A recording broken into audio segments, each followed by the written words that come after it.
Welcome back to our series of training tutorials on robotics-inspired science education. In our previous session, we looked at how to program a robot with two light sensors to follow a black line on a white tile.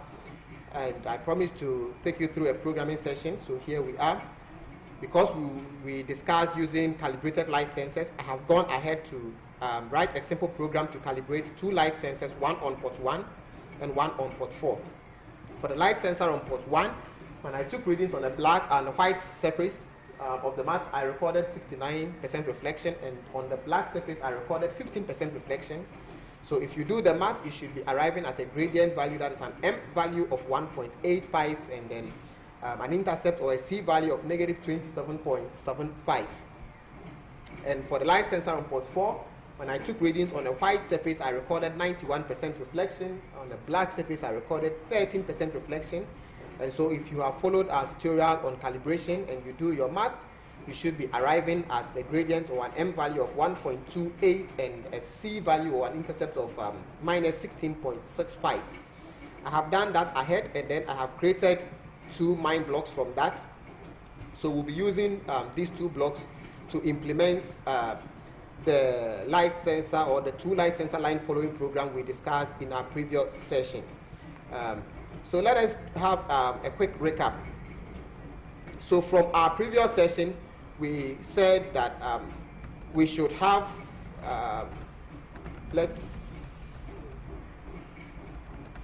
from our previous session, what we said was that we have one light sensor to the left that is on port 1, and we have to check whether it's on white or on black. And if it is on white, we have to check the other sensor on the right, which was port 4, whether it is also on white or black, and to decide whether we are moving forward or turning right.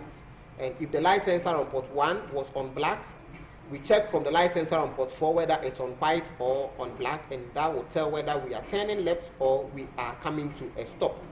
So that was the implementation we had here, that if light sensor on port 1 is on white, meaning recording a value greater than 50, and the light sensor on port 4 is also recording a value greater than 50, indicating it's also on white, then we move forward by turning on motor A and turning on motor D, and it follows the way through. So let us start. First of all, we pick the light sensor on port 1, and to decide whether it is on a white or on a black, we have to compare. So I move to data operations section, and I pick a compare block, and I'll say let us compare if the light sensor on port 1 is recording a value greater than 50. The outputs for comparison will be a true or false, which is a logic answer or a logic kind of answer. So we can use that to drive a switch block either on or off. So I select logic for the switch block, and then I connect the output of the comparison to the switch block, which indicates that if the switch goes on, it implies that the value here was true. That is, it means the light sensor's value was greater than 50, which would mean that light sensor is on a white. So I put a comment and say it means light sensor on port 1 is on white. And if the switch goes off, what that means is that the light sensor on port 1 is rather on a black, because it will go off if the value is not greater than 50. But we saw that the light sensor being on white or being on black is not enough to decide whether we are moving forward, turning right or turning left. We also have to check for the light sensor on port 4. So I go back to my blocks, pick the light sensor on port 4, and check, that is compare if its value is also greater than 50. That will also give me a true or false answer that can also be used to drive a switch block. So if the light sensor on port 4 also records a value greater than 50, then it means I'll change this to logic and connect the output from this comparison to drive that switch. So if that switch is driven on, it means the light sensor on port 4 is recording a value greater than 50, which would mean that sensor, that is light sensor, light sensor on port 4 is on white, and if the switch is triggered off, it means that light sensor on port 4 is rather on a black, because off would mean the value coming from here was not greater than 50, which means the light sensor was on was on black. Now, what action do we take? Let's see. If the light sensor on port 1 is on white and the light sensor on port 4 is also on white, our action was that the robot has to move forward, and we move forward by turning on motor A and turning on motor D. So I'd say to the action blocks, I pick a large motor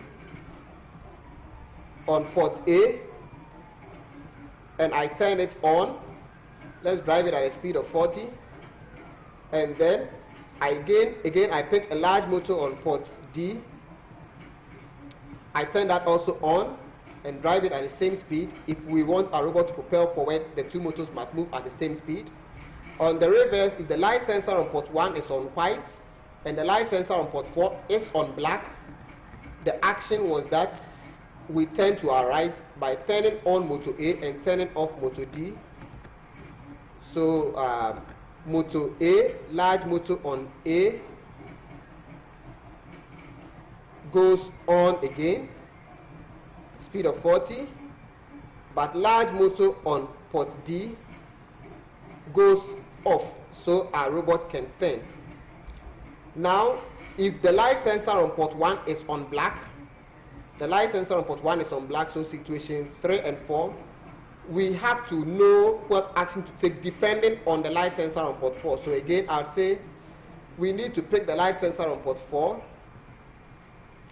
and then compare if the value coming out of that sensor is greater than 50, and that action will go to drive a switch block that also accepts a logic. And what do we say? We would say that if the situation, so I connect the output here to the switch block, and if the light sensor value from port 4 is greater than 50, it will mean that sensor is on white. And if the value is less than 50,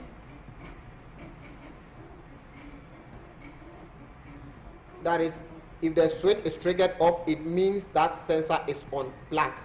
So let's see, if the light sensor on port 1 is on black and the light sensor on port 4 is on white, what action do we take?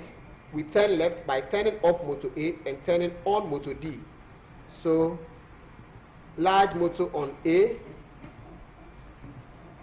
goes off, and large motor on port D goes on. Let me put the speed to 40 again. And then the final situation, if light sensor on port 1 is on black and light sensor on port 4 is also on black, the agreement was that we will stop the robot, so both motors will have to be turned off. So large motor on A goes off, and then large motor on D also goes off. That is commensurating what we have here. Black and black, I stop the robot by turning off motor A and turning off motor D. So we have implemented our program as discussed in accordance with the situation we have here. There's a flowchart showing what we have just done. These are the 4 conditions that we catered for. The 4 possibilities were that either both sensors are on white, so the robot moves forward, or the light sensor on port 1 is on white, that on port 4 is on black, the robot turns to the right, or the light sensor on port 1 is on black, the light sensor on port 4 is on white, the robot turns to the left, or finally, the 2 sensors fall on black, and then we bring our robot to a stop. So that is what we have programmed here. To test our program, I'll pick a loop and drag the entire program into the loop. drag the entire program into the loop. The loop is running unlimited, so run for without stopping for an unlimited time. And I'll run this program on our robot and demonstrate that. But we would see that the behavior of the robots when we run this program is not just dependent on the program, but also on the architecture of the robot, which I'll be showing you. So I'll try to run the program with the light sensors at different positions. That is, I will vary the distance between the two sensors and run the same program. We'll see the performance. I'll also try to vary the distance between the two wheels and then run the program, and then we'll see the performance. And you make a judgment for yourself what will be the best architecture for such a situation. Let us move to our demonstration. So I'm going to download the program onto my robot and then run for you to see. So I connect my robots to my computer, and then I'll download. Okay, so once downloaded, let's go and run on our tile, and then we'll see the behavior. So I want you to take note of the distance between the two sensors, quite large, and I'll be running the program. So let's see.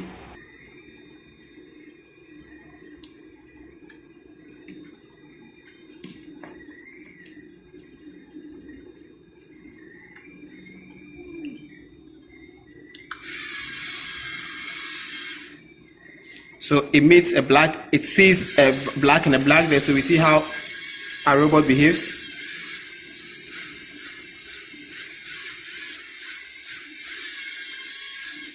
And because the reflected values from there are less than 50, it comes to a stop.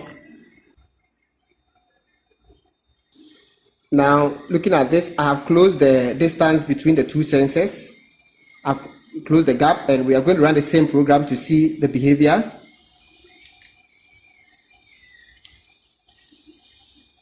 So I have my, okay, so there's a break on that side, so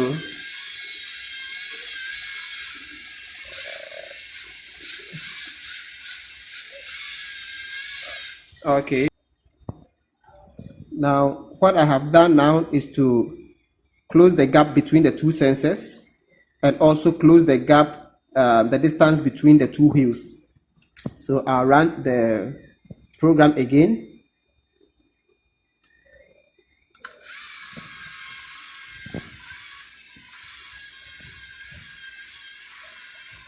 And that is what you see. Now you have to work your way around different variations, especially for competitions. So you would have to measure your performance and see how the robot performs under various or different architecture. A robot performance is not only based on its program, but also on the build of the robot. So you could notice that when shadows are cast in the path of the robot, it begins to see black and it stops. So at that junction I have there, you could detect that, and we'll be looking at how to work your way around stuff like that. Thank you for following this session. My name is Michael Wilson, Chief Trainer for the Ghana Robotics Academy Foundation, and a Chief Research Technologist at the Council for Scientific and Industrial Research. I hope you are enjoying our videos. In our upcoming sessions, we will be looking at something a little bit detailed. So we'll be talking about classical control systems again.